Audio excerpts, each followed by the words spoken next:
Hello friends, welcome back to the YouTube channel dictation club. आज का dictation आनंद मासिक पत्रिका से लिया गया है, जो कि 80 शब्द प्रति मिनट की गति से होगा। अगर आपको इसकी पीडीएफ अलग से चाहिए तो आप नीचे डिस्क्रिप्शन बॉक्स से टेलीग्राम ज्वाइन कर सकते हैं। इसके अलावा डिस्क्रिप्शन बॉक्स में आपको और भी प्लेलिस्ट की लिंक मिल जाएगी। और अगर आपको डिक्टेशन पसंद आता है तो वीडियो को लाइक ज़रूर करें, चैनल को सब्सक्राइब कर लें। तो डिक्टेशन स्टार्ट करते हैं 5 सेकंड के बाद।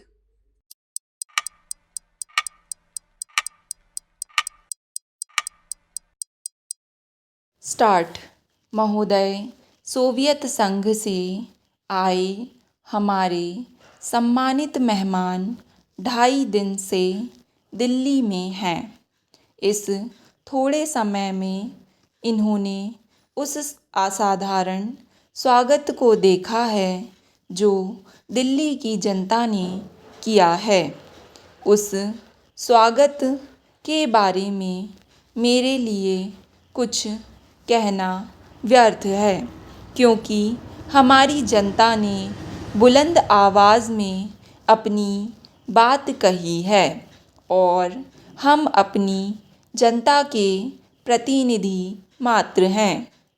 फिर भी मैं अपनी ओर से और अपनी सरकार की ओर से आए मेहमानों का हार्दिक स्वागत करता हूँ। यह स्वागत केवल औपचारिकता नहीं है। घटनाओं ने दिखा दिया है कि हमारे दोनों महान देशों की जनता के बीच गहरी मित्रता और भाईचारा है, जो स्वागत की औपचारिकता से अधिक महत्वपूर्ण है। यद्यपि हमने अपने अपने देशों में जो रास्ता अपनाया है वह अलग है, फिर भी मित्रता और भाईचारे में लगातार वृद्धि हुई है। हमारे दोनों देशों और इनकी जनता की परिस्थितियों के अनुसार अपनी समस्याओं के समाधान के विभिन्न रास्तों के बावजूद हमारे बीच कोई संघर्ष नहीं है और मानवीय गतिविधियों के बहुत से महत्वपूर्ण क्षेत्रों में परस्पर सहमति है। मुझे इस बात से खुशी है और आशा है कि भविष्य में भी ऐसा ही होगा। हम पड़ोसी देश हैं और हमारे देशों और हमारी जनता के पारस्परिक लाभ के लिए पड़ोस और मित्रता की भावना का होना अच्छा है। मेरा विश्वास है कि यह मित्रता संसार के बड़े बड़े मामलों के हित में है, विशेष रूप से बसे बड़े मामले विश्व शांति के हित में। हम भारतीयों पर अपनी विरासत का, अपने महान नेताओं का और स्वाधीनता संघर्ष में हमने जो शांतिपूर्ण तरीके अपनाए थे उनका प्रभाव है। इसलिए हम विश्व शांति और सहयोग में विश्वास करते हैं। वास्तव में हमारे लिए और दूसरे बहुत से देशों के लिए यह बहुत महत्वपूर्ण मामला है, क्योंकि यदि अपनी संपूर्ण विभीषिका और भयानक विनाश के साथ संसार पर युद्ध थोपा जाता है तो हमने अपने देश का निर्माण करने के लिए जो बड़े बड़े काम शुरू किए हैं सब ठप हो जाएंगे। कुछ वर्ष पहले हमने स्वतंत्रता और प्रभुसत्ता प्राप्त की है और ये वर्ष हमने अपनी पूरी ताकत से अपने सामने आने वाली अनेक समस्याओं का सामना करने में लगाए हैं। ये गंभीर समस्याएं हैं क्योंकि इनका संबंध उन करोड़ों लोगों की भावी खुशहाली से है जिन्होंने लंबे समय तक गरीबी को भोगा है। महोदय, हमें विश्वास है कि हम इन समस्याओं को हल करके अपने देश में समाजवादी व्यवस्था लागू कर सकते हैं जिससे प्रत्येक व्यक्ति को खुशहाली और उन्नति के अवसर प्राप्त हों। लेकिन हम जानते हैं कि यह काम कठिन है और समय भी बहुत लगेगा। फिर भी जिसने सफल होने का निश्चय कर लिया हो उसके लिए कोई काम बहुत कठिन नहीं होता। हमने ऐसा निश्चय किया है और हमें अपनी जनता पर विश्वास है।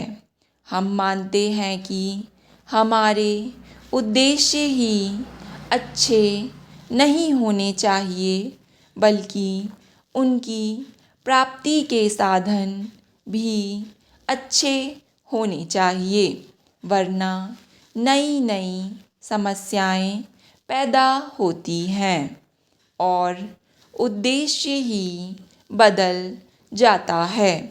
और हम यह भी मानते हैं कि हिंसा और घृणा से मानवीय प्रगति का उद्देश्य पूरा नहीं किया जा सकता। केवल मित्रतापूर्ण और सहकारी प्रयत्नों से ही संसार की समस्याएं हल की जाती हैं।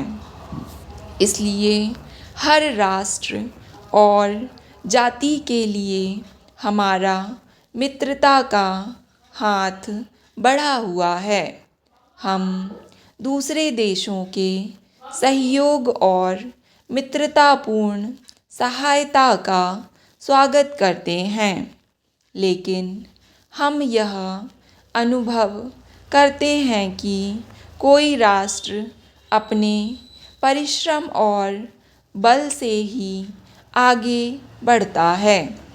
हमने अपनी प्रगति के लिए कुछ लक्ष्य निर्धारित किए हैं और अपने भरोसे पर ही हम उन लक्ष्यों की ओर बढ़ेंगे जो हमने निश्चित किए हैं। हम सैनिक दृष्टि से तथा संसार के साज सामान की दृष्टि से शक्तिशाली नहीं हैं, लेकिन अपनी जनता में हमारा पक्का विश्वास है। मैं विनम्रतापूर्वक कहना चाहूँगा कि भय और आशंका से भरे इस संसार में हम भयभीत नहीं हैं। जब हमारी जनता को स्वयं पर विश्वास हो तो हम क्यों भयभीत हों। हमें किसी दूसरे देश या जाति के विरुद्ध कोई महत्वाकांक्षा नहीं है। हम उन सब की भलाई चाहते हैं और चाहते हैं कि सब देशों में सामाजिक तथा आर्थिक उन्नति हो। स्वतंत्रता ना देना और जाति भेद बनाए रखना अनुचित ही नहीं है, बल्कि इससे विवाद और युद्ध पनपता है। हम दूसरों को सलाह देने का दुस्साहस नहीं करते, लेकिन हमें विश्वास है कि सैनिक समझौतों और गठबंधनों तथा शस्त्रास्त्रों के जमा करने से विश्व शांति और सुरक्षा नहीं मिल सकती। हम आज की समस्याओं पर विचार करते समय सैन्य भाषा या सैनिक दृष्टिकोण अपनाने को अच्छा नहीं समझते। आज चारों ओर शीत युद्ध विरोधी खेमों और गठबंधनों की चर्चा है। स्टॉप। डिक्टेशन पसंद आए तो वीडियो को लाइक तथा चैनल को सब्सक्राइब ज़रूर करें। धन्यवाद।